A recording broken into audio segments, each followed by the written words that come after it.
Hello guys, I know Streamlabs can be a bit intimidating to get started with, especially when you're about to just start streaming and like you're a beginner. So in this video, I'm going to show you how it works. I'm just going to take you around, take you on a tour, if you say, or I show you the layout where you can find certain stuff you're looking for. I'm also going to walk you through some of the basic sources so that you know how to add things like your gameplay and then your audio and all of that stuff. Just give you a very brief overview, enough for you to just get started, plug it in, and then you are good to go, right?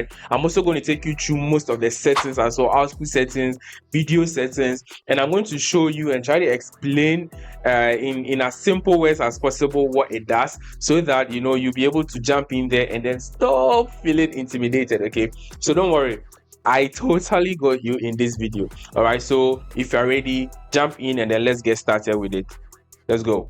Okay guys, so the first thing you do, as I'm showing you here, is to go to the Streamlabs website and then download the desktop app right over here. So you go to streamlabs.com and then you go to the website and download it.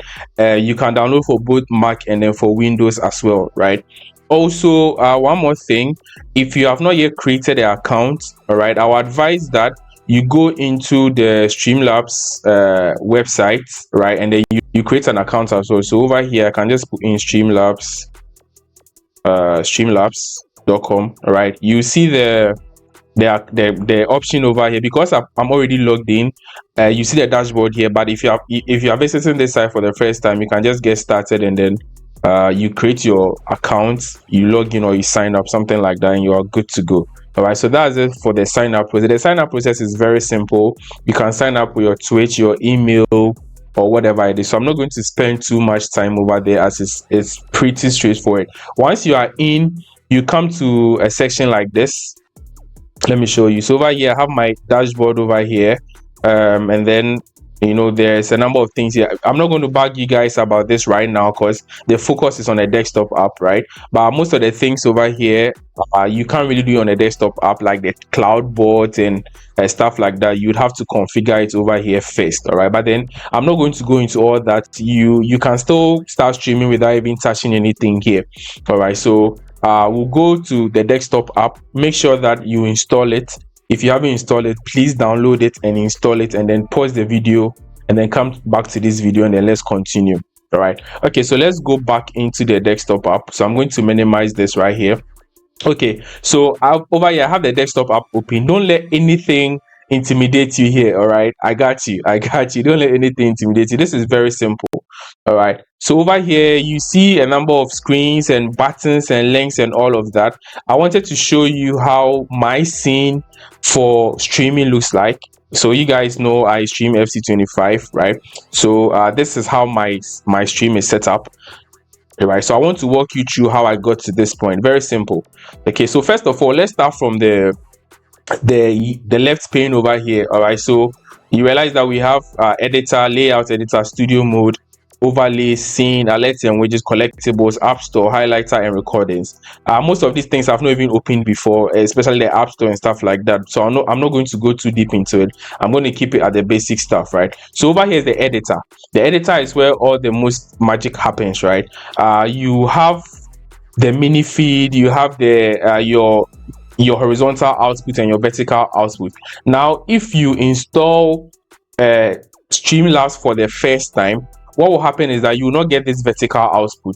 All right, you get just the horizontal output. You just get one screen, and that is for streaming to, let's say, Twitch or YouTube. All right, I'll talk more about the vertical output for streaming to TikTok or platforms like that in another video. Okay, but for now I'm just going to assume it's just the horizontal output we have here. Okay, so this is my horizontal scene. Okay, if you guys have watched my video on how to set up your TikTok stream, you know that I talked a lot about scenes and sources and what they are. All right, so if you haven't watched that video, please watch that video as well. So basically the scene over here, if I go live, this is what my viewers are going to see. So it has my gameplay footage, it has my camera, and then if you come down here, you have the sources. Now the sources are all the things that make up your scene, right? So I have black myth webm. So if you realize there's a nice black border around my webcam, that is what we call the black myth webm. So it's just a normal image that I put there. Then I have a live on Twitch image which I've hidden. right? And then I have a Discord link as well, which I've hidden. Then over here is when I'm streaming and people are asking me for my PSN and stuff like that, I created a simple text source and I've added it here, but it's hidden for the most part, except once in a while. Then I have alert boxes for when somebody follows and stuff like that. All right, so all of these things are sources which I'm going to go through shortly. All right, and then your camera, your mic. So I have my Fine mic over here, I have my Sony ZV-10. All of these things are sources that you can add up over here based on the stuff that you want people to see. Okay, so that's it for the sources. Okay, and over here you realize that we have Stream FC25, big camera and full camera, right? So these are what we call the scenes in Streamlabs. These things they are sort of like, they separate out your various portions that you want to show to your viewers at each point in time, right? So over here, if I'm playing like on a normal day when I'm playing the game, this is the scene I'm used. If I want to just switch to camera, there's this scene I call big camera. So look at how this scene looks like. Okay, so this scene looks like just the camera, right? So for this, I've modified the same source, the camera, but I've made it larger, all right, to occupy a huge portion of the screen, right? So if I want to just chat with my audience on Twitch or stuff like that, I can just switch to the big camera scene, and you can have as many different type of scenes as you want. But if I want to go back to the main gaming screen, then I go to Stream FC25, and that one is where the main gaming screen is. All right, so that's it for the scenes. Very simple. Now in Streamlabs, right, there's something called a scene collection. So if I come here, live streaming, you realize that there is this thing called manage scene collections. Now when you start in the beginning, this thing, when you download the desktop app in the beginning, this place may be empty and it may trip you up. In the beginning, it tripped me up a little. So what you have to do is you have to create a new scene collection, right? So a new scene collection. So a scene collection is basically a collection of scenes, all right, a group of scenes. Over here in my live streaming scene collection, I have FC25, big camera and full camera, like I showed you. So you can have multiple. So you realize that I have nostalgia, I have Kalex, I have survivor, I have scene. So these are basically other scene collections that I was trying out. Okay, and you can even add new scene collections from the overlay gallery and stuff like that, which I'm going to go into later on. All right, so that's it for the scene collection. It's very easy. Now one thing you have to know is that the sources that you have here, right, they apply to all the scenes you have here. Okay, so if you add a source here, it's also going to appear here sometimes, unless you remove it. All right, unless you so I can copy this one like this, copy, right, and then I can come here and say maybe paste. All right, so depending on how you paste it, if you decide to paste by reference, so let me go to the paste and you see something. If I go to, you see we have paste reference and paste duplicate, right? If you copy a source and you paste it in another scene, if you paste reference means that whatever changes you make to one source in another scene, it applies to that source in all your scenes, in that scene that you reference. Okay, but if you want to say maybe be able to make your camera big here, but you want to make your camera small over here, then what happens is that you copy the camera source right here and then you paste it in your other scene as duplicate. All right, so always paste as duplicate unless you want it to look the same across board and you don't mind. All right, so that's one of the big things that you have to be careful of. All right, so this is your editor. Over here is the mini feed. Now when you go to the layout editor, right, you can adjust to whatever you want. So over here you realize that the mini feed is here, the scene selector is here, the source selector is here, and the audio mixer is here. All right, you can adjust and drag and drop based on what works for you. All right, now my mini feed here is what shows, when somebody subscribes to my Twitch, I get that feed over here. It's not entirely important, especially if you're using the Twitch stream manager. You don't have any issue with that, like it will work for you perfectly without a mini feed, right? But then I'm currently not using the stream manager, so the Twitch stream manager, so I end up using this feed to see who is following me and what is happening on Twitch. All right, so this is it for this page. It's very simple. Now I have the vertical output here, like I said, because on TikTok you stream to vertical, so you can just enable the vertical output, which I'll also show you soon. It's very straightforward, right? Once you enable dual outputs, you get these two scenes and you can set them up individually. Now one thing about Streamlabs that makes it very easy to stream to both Twitch and TikTok is that over here, if I come to live on Twitch, All right, if you look closely on my vertical, there is cam twitch image on it, but then on my horizontal there's nothing there. Now, because Streamlabs gives you the ability to show something on a vertical but hide it on the horizontal, right? So over here, if you realize, there's hide from horizontal, and then there's another one showing vertical. So based on what you toggle, they can, though you have the source in the same scene, you can see it over here or not see it there. All right, so that is something really cool about Streamlabs that I really love, right? And then in this pane is the mixer pane, right? So the mixer pane is where you see all your sounds. Okay, so I have my mic. So as I'm talking, realize that the mic meter is going up. I have the my game capture audio, right? I'm not doing anything right now, and I've muted the volume all the way down, so there's no meter. I also have Spotify playing in the background, which I will quickly talk about later on in the video, how to add music and stuff like that. So you can have that here as well. All right, so this is the mixer settings based on how loud or low you want your sounds, your various sounds to come in. Now my Sony ZV-10, and you realize that I have muted the sound over here because the camera also captures sound, and you don't want that sound to come into your recording. So basically I just muted it to eliminate that sound. All right, so this is it for the editor. Very simple, very straightforward. Now I'm going to go a bit deeper into the sources before we go into the other menu sections. So let's say I'm going to create another scene. Okay, so let me add a scene. I'm going to call it tutorial scene. Okay, and we are going to build things from scratch. All right, so I'm going to say done. Okay, so you realize that this gives me a totally empty screen to work with. All right, nothing is here. Okay, so what I can do is I can come to add source. Okay, and then now let me explain what the sources are. So you can capture your game, video capture, media file, chat box. All of these things are things that you can add. You can just design it however you want to design it. Okay, now here is the thing. For something like a camera, you can't add a camera multiple times, right? If you try to do that, it's going to fail. Okay, so if I go to, I say, so camera or capture card. Okay, so if I go to video capture and I go to add source, okay, so you see it's going to give me an option to add an existing source. Okay, if you've not already added anything, it won't give you this option. Okay, so I go to, let's say, Sony ZV-10. Okay, then I add that here. So I click that and I add source. Okay, so you see it has popped up over here, so I can adjust this however I want. Okay, so let me just adjust this like this.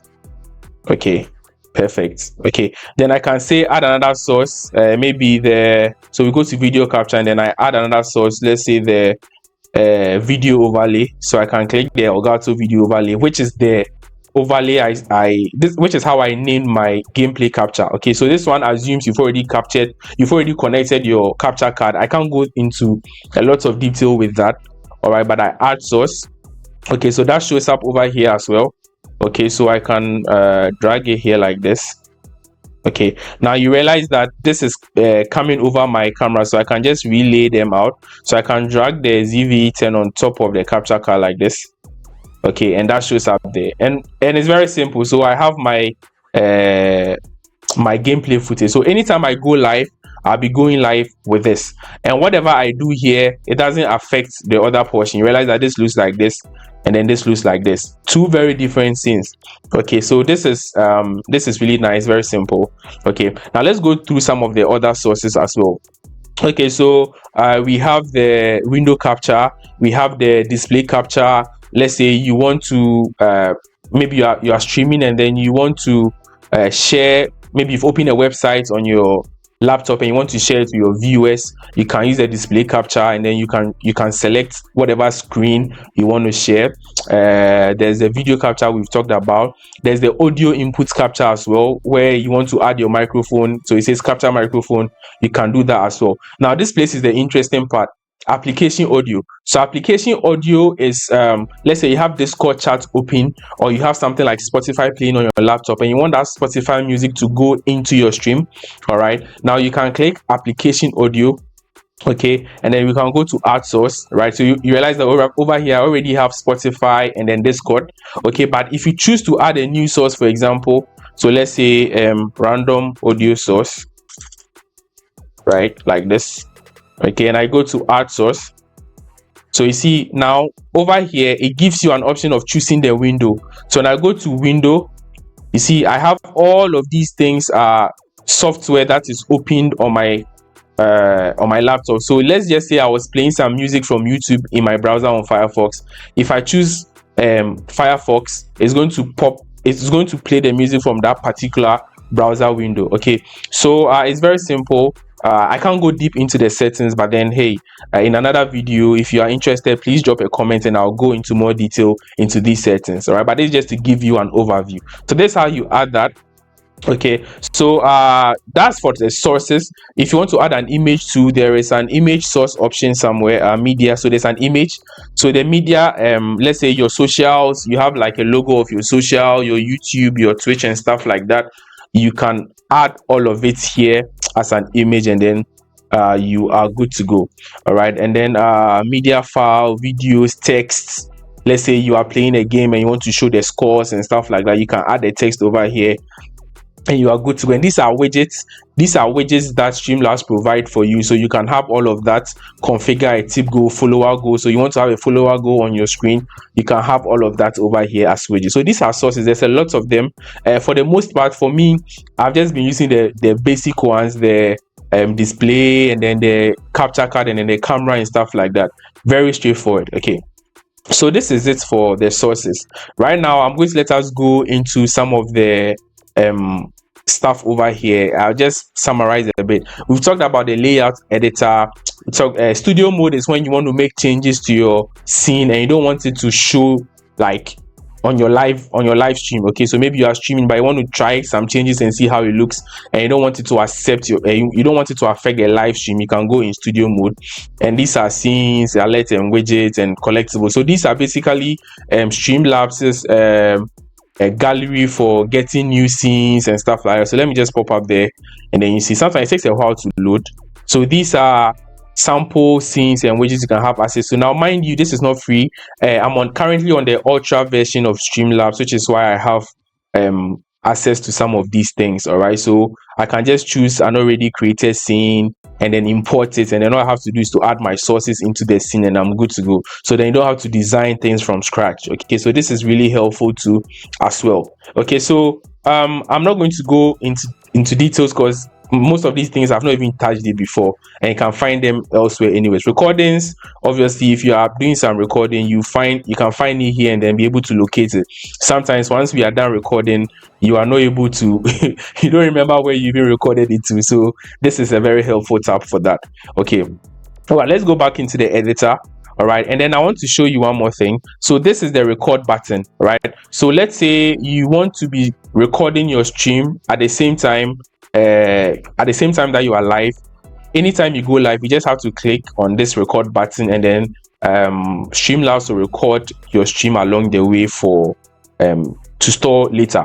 All right, because most of the time if you rely on something like Twitch VOD, you don't get the Twitch VOD doesn't give you the exact quality that you are streaming at. It can be a bit annoying. So my advice is that if you want to edit your videos afterwards and then post it somewhere, then you need to record as you are streaming. It's really helpful.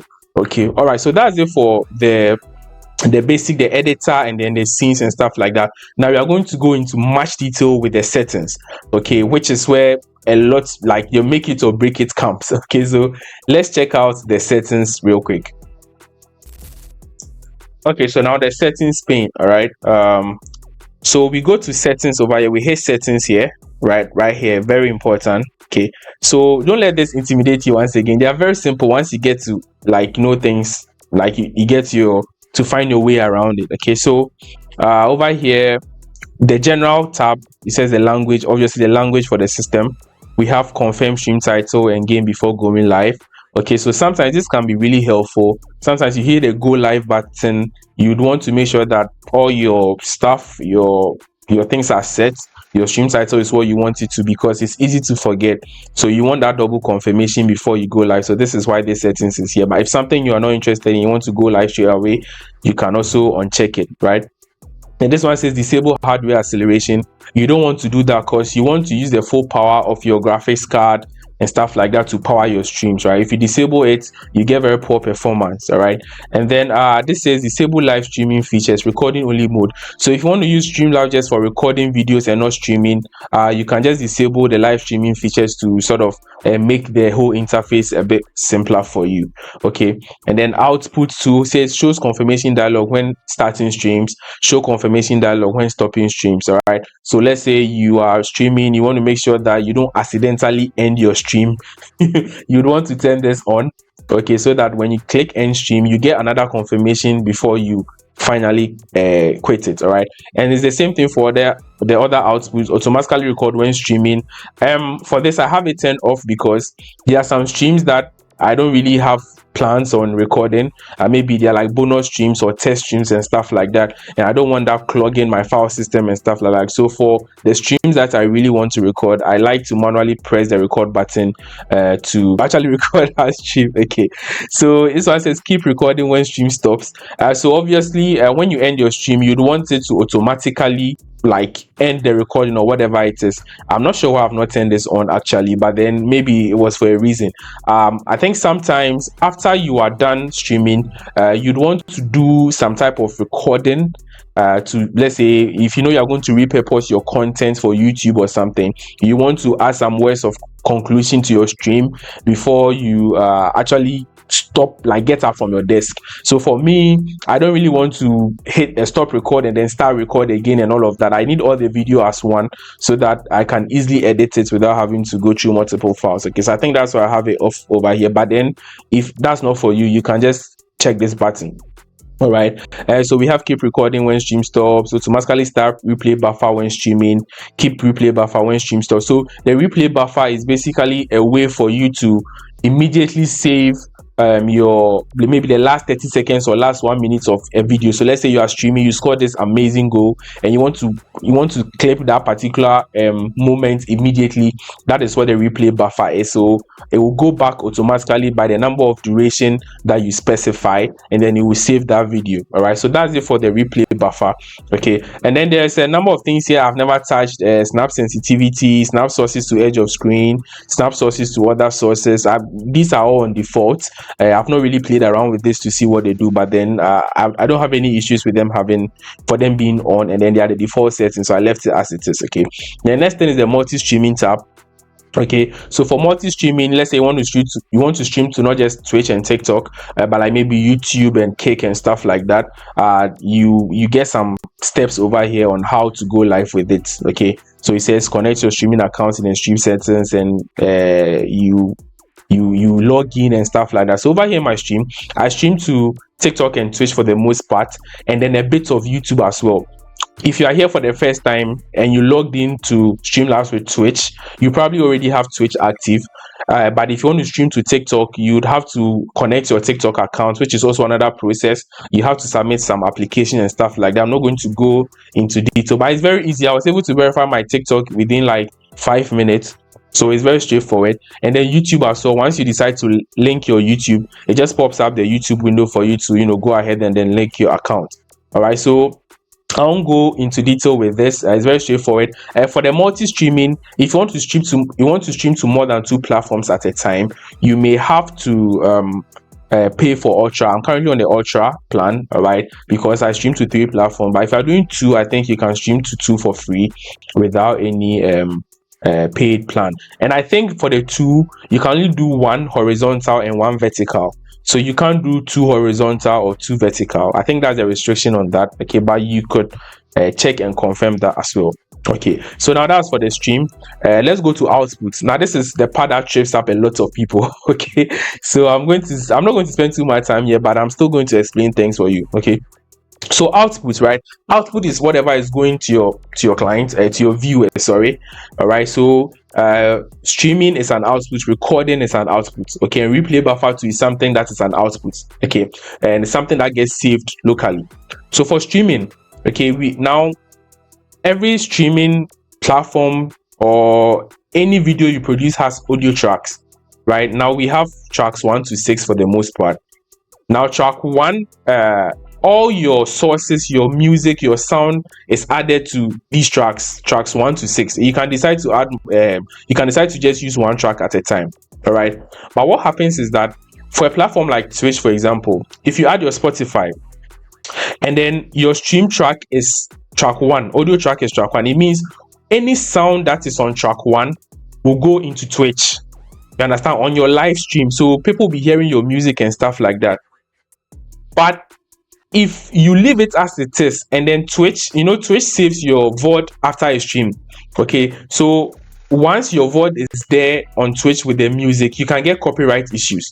So what you want to do is that when you are live streaming, you want the music to play, but when Twitch saves your video as a VOD on the platform, you don't want the music to be part of the final VOD.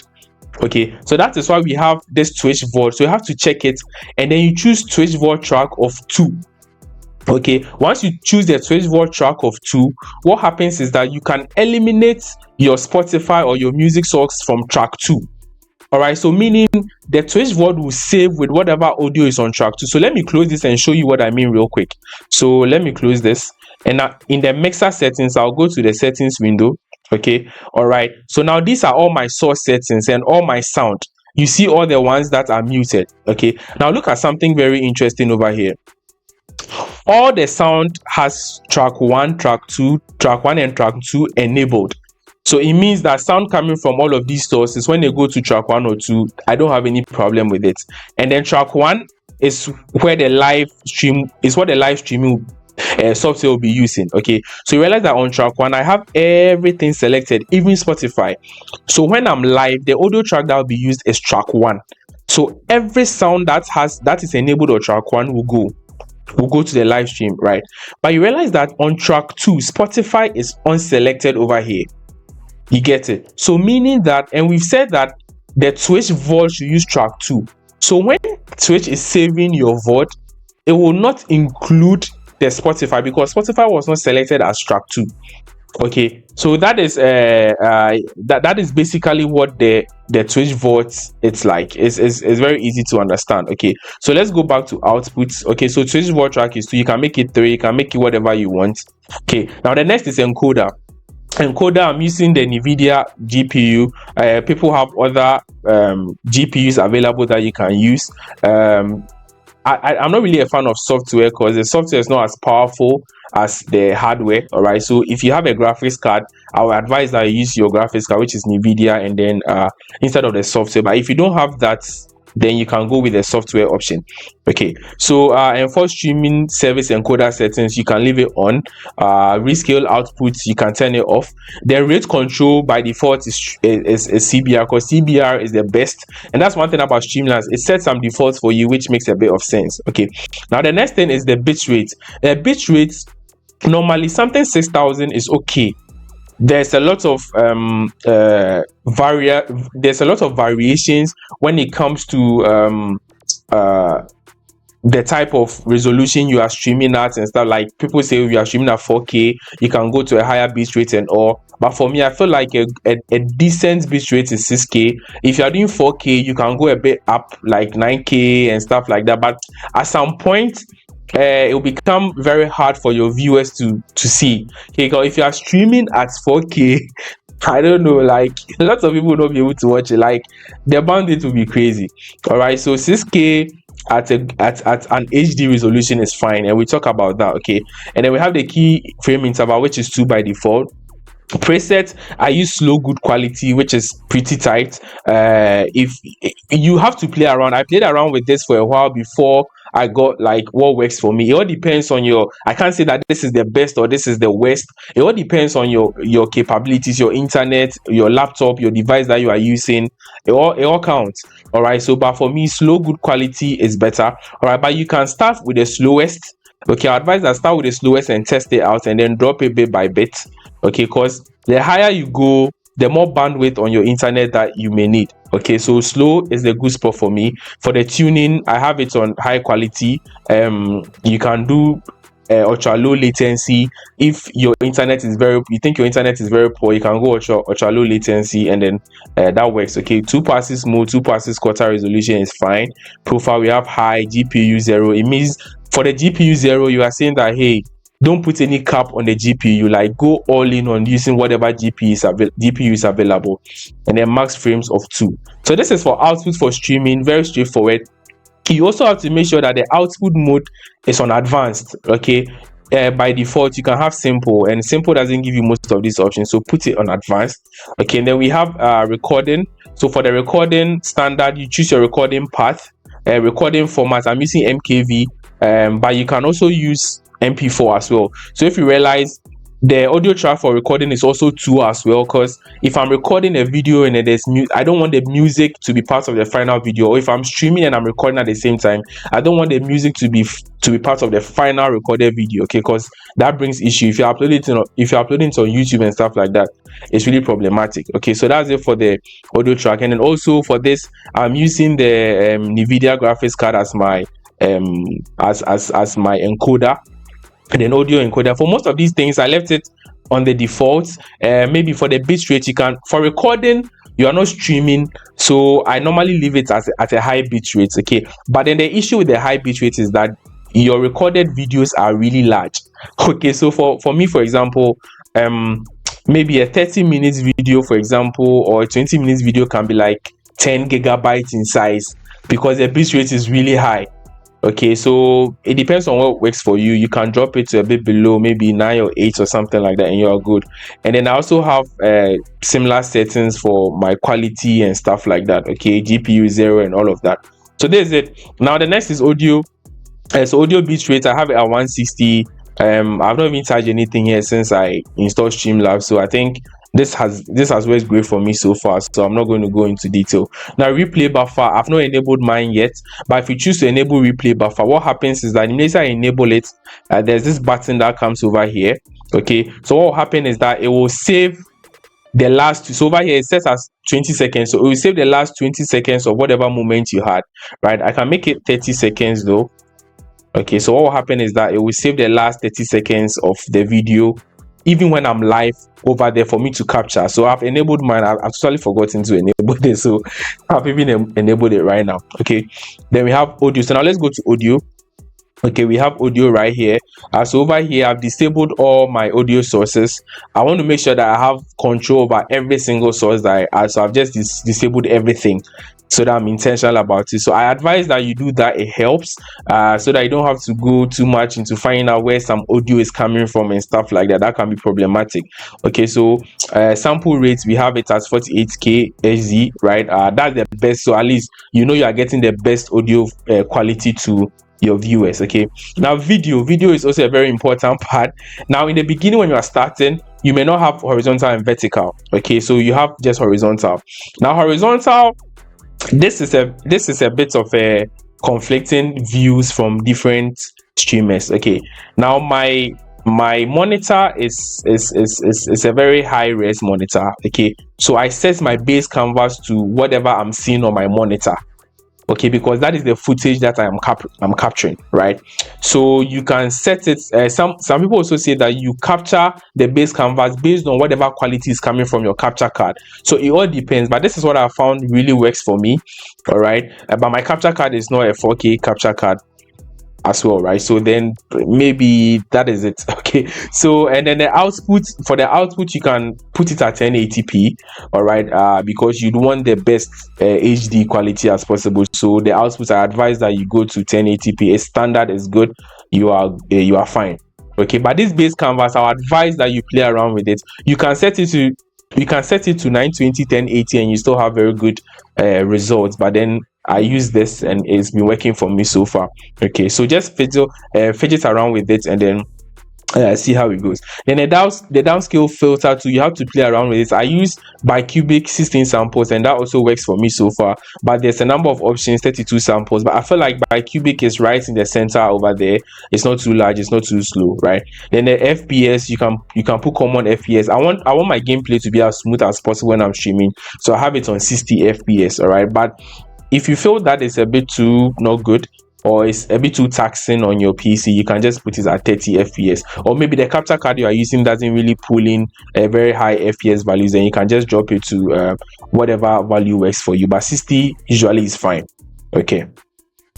Okay, so now we go to hotkeys. Okay, this is where you set shortcuts. All right, so if you want to, I've not bound anything to any hotkey. I just like to click around. So if you want to bind like shortcut, maybe you press P to start recording or S to start recording. You can create shortcuts for that as well. So this is also very straightforward.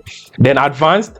Okay, so advanced process priority, you'd want to set this to high so that your CPU and all your system resources will prioritize it when you are streaming with Streamlabs, just in case you have other things running on your PC as well. They'll make sure that you are getting the best resources for your stream. Okay, and then scene collections, like we said, so over here we have I have my scene collections over here, and there's a number of options here to create a new scene collection and stuff like that. So if you install it the first time and you don't get the scene collection, you can come over here and then just create a new scene collection, then begin to add your sources. So this was very straightforward. Now notifications, like it depends on what you want. Okay, the test keep frame. Sometimes you are streaming and maybe frames are being dropped and stuff like that. Then you know that okay, your viewers are not getting the best quality, so you can and Streamlabs will show you some notifications just to be aware of what's going on. Okay, so you can toggle that stuff on if you want it. Okay, then appearance obviously is just for your